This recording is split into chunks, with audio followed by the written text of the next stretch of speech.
Hello, my name is Panu Hämäri. I'm the chairman of EGLA Global, and this is a part of EGLA information video set, in this case related to Corporate Sustainability Reporting Directive CSRD and specifically on the Voluntary Sustainability Reporting for SMEs VSME. Many companies have asked us already, including our members, how can SMEs answer to the needs of CSRD reporting, either as a mean to improve their image or when some major corporation or company is requesting them to do their part of reporting. And the answer to that is VSME, that was made by EFRAG, that is the authorized organization in EU that is doing all these sustainability reporting functions. VSME is divided in two parts. First part is basic, and the second part is comprehensive, or actually basic plus comprehensive. And this is a voluntary model for SMEs that want to get competitive advantage or must report to bigger companies as part of their value chain. And like said, this reporting model is made by EFRAG as assigned by European Union, and it's recommended to be used from January 2025 by the companies in the value chains for the companies with obligation to supply CSRD reports. This basic model is suitable for small companies and for those SMEs that do not yet have any or very minimal sustainability reporting in use. If a company have, for example, ISO 14001 complemented EcoVadis or something like that, then we recommend to use basic plus comprehensive models. More advanced companies also should consider using the wider model, including the comprehensive, because it really helps in getting better market advantage, better image, and more business. But in this presentation, we cover the basic VSME model. We will make also another video regarding comprehensive model. These are the basic reporting areas. As you see, there is 11, and on next pages we cover all of them. So the first one is basis for preparation. And as you can see, there is always to be reported, if applicable, or may disclosure as a terms on the right section or right column. And on the first one on the left side, you see the heading of each module. So the content for B1 is quite clear. It's the basic information. And this includes if company is using basic model or basic plus comprehensive, omitted disclosures due to classified or sensitive information. So if there are any that is considered of such manner or such nature, that is reported here, that we will not report on these issues. And also if the company is reporting as individual company or as part of the group, should be mentioned here. And if there is a consolidated report, it should be addressing all the subsidiaries as well. And there is 7 points that needs to be included. First of all, the legal form of the organization, then the NACE sector classification. You can find it in the guidebook of EFRAG. The size of the balance sheet, the turnover of the company, the last ones you have available. Number of employees, either headcount or full-time employees. The country of the primary operation, and the geolocation of sites owned, leased, or managed. And if there are already some sustainability-related certifications or labels, those should be mentioned here, including, where relevant, the issuers of certificate or the label and date and rating score. B2, so basic module number 2, is practices towards a more sustainable economy, and if the organization, again, if applicable, already has in place something that includes the practices, policies, future initiatives, or targets to monitor the implementation of these policies, those should be reported. And in the Appendix B of the EFRAG guide, you will find exact data points used for reporting. B3 is regarding energy and greenhouse gas emissions. And in here you can see that there is actually two separate areas.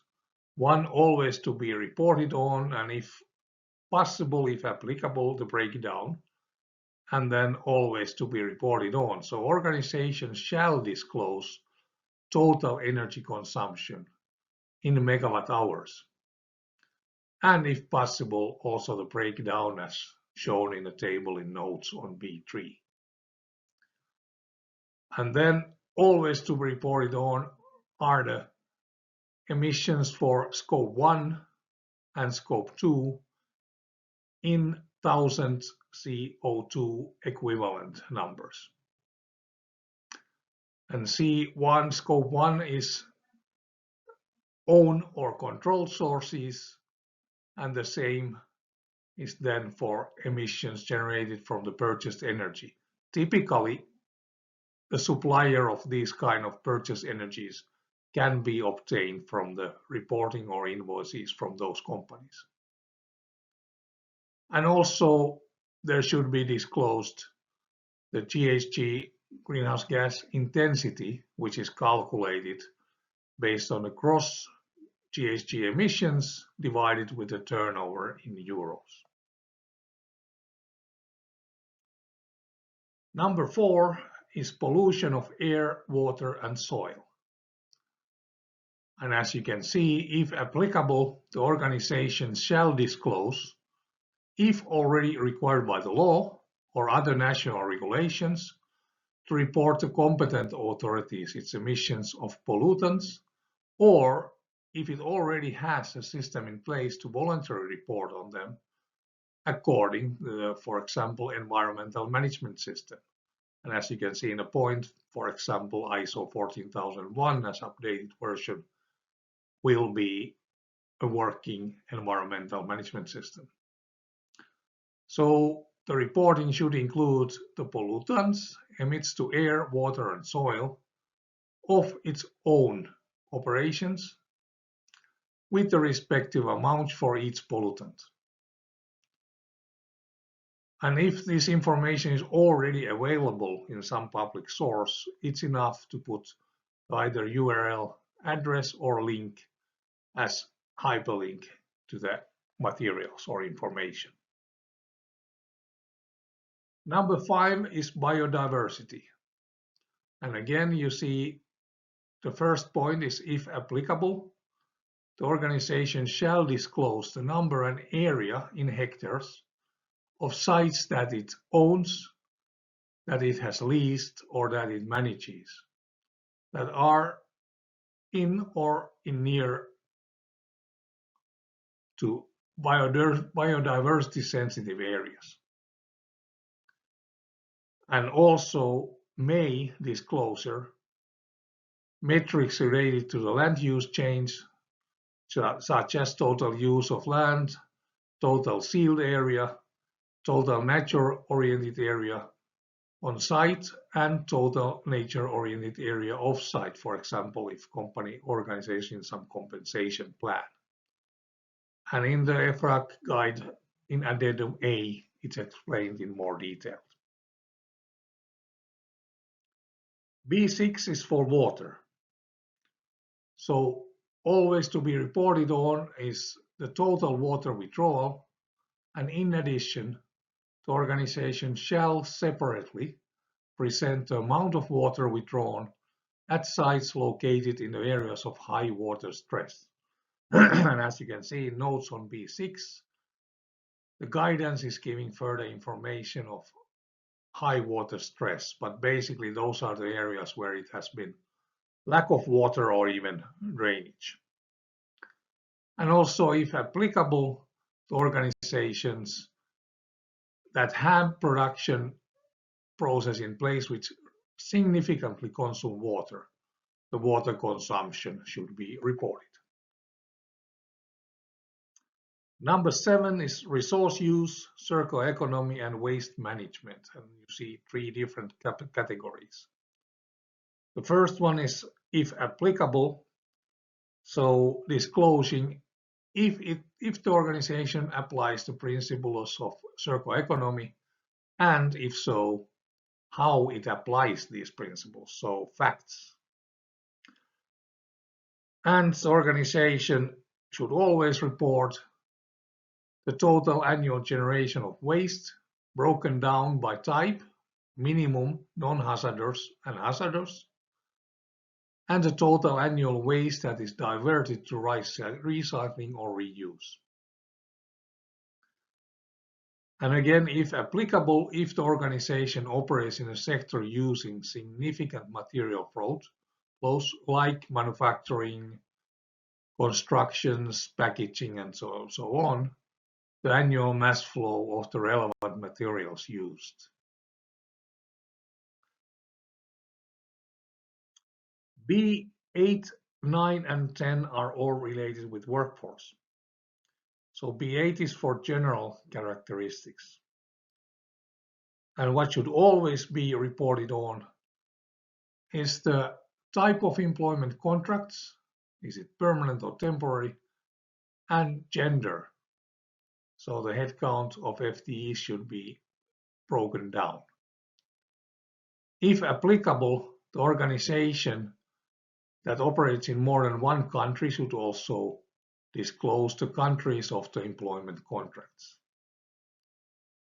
And if the organization has more than 50 workers or employees, it shall also disclose the employees' turnover rate for the reporting period. Then health and safety issues, B9.